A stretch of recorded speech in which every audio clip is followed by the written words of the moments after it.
Well, Becky and I were traveling on the road. I had bought a trailer online from Savannah, Georgia, and but I got sick. I thought I had flu symptoms all the way to Georgia. I was kind of like, And the guy that sold me the trailer says, he says, "Buddy, have a seat."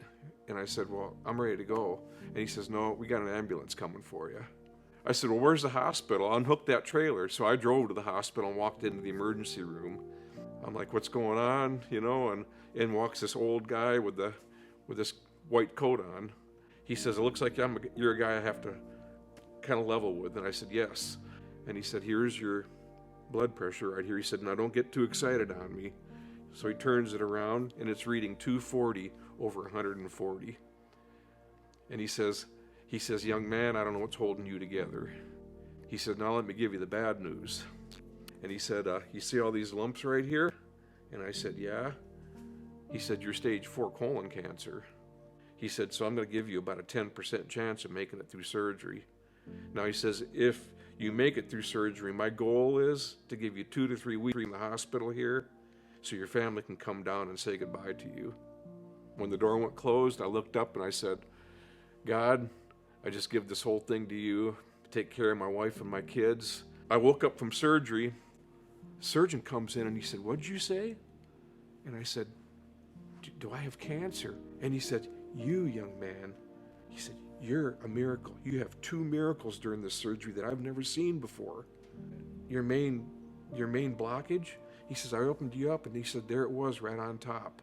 He said, "But I reached in there and untied you with my bare hands." He said, "Now I've got to find the cancer, the main cancer, and give you a little extra time in the hospital."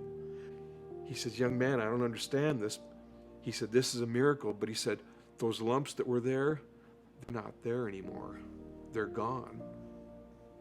So he said, "What'd you do?" And I said, "I was scared.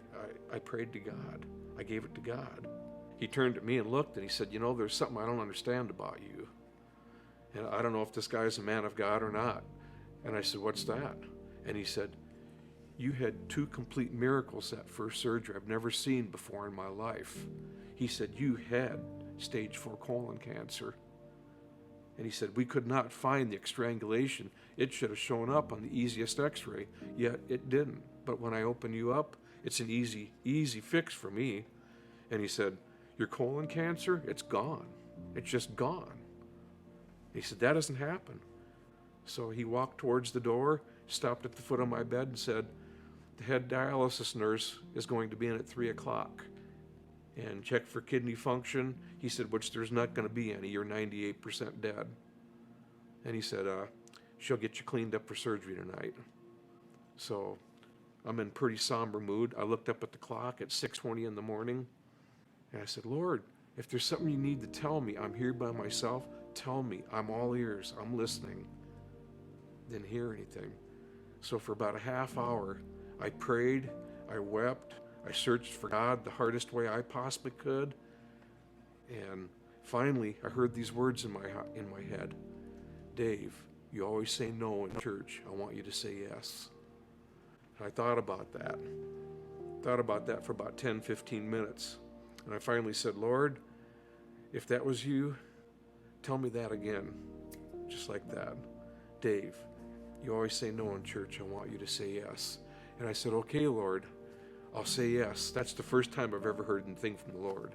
Here in at 3 o'clock comes in a nurse, little nurse about, 5 feet tall, maybe 90 pounds wet. And she goes, "What'd you do?" She goes, you're having both your kidneys and spleen out tonight at 8 o'clock? And she says, "You're on the liver transplant list?" I said, "Yeah, I guess so." She put her nose right down on top of my scar, just like it's my zipper right here. And she was about a half inch above it. And I'm laying in bed just looking at this. And she kept listening over here and kept listening over here. She was down there for about another 5 minutes. And pretty soon she jumped back. She jumped off the floor and she said, "Praise Jesus, hallelujah." And she started walking out the door. And I said, "Ma'am, what's wrong? What's wrong with me?" And she just left. I never saw her again. Here comes the surgeon in 45 minutes to an hour later, and he says, "I want you to understand something. And I said, what's that? And he said, when something in the body dies, it does not come back to life. Puts a stethoscope down there and he says, like that. He puts a stethoscope over here and listens, and he says, no. He says, what'd you do? I said, I didn't do anything. He says, your kidneys are in there gurgling away.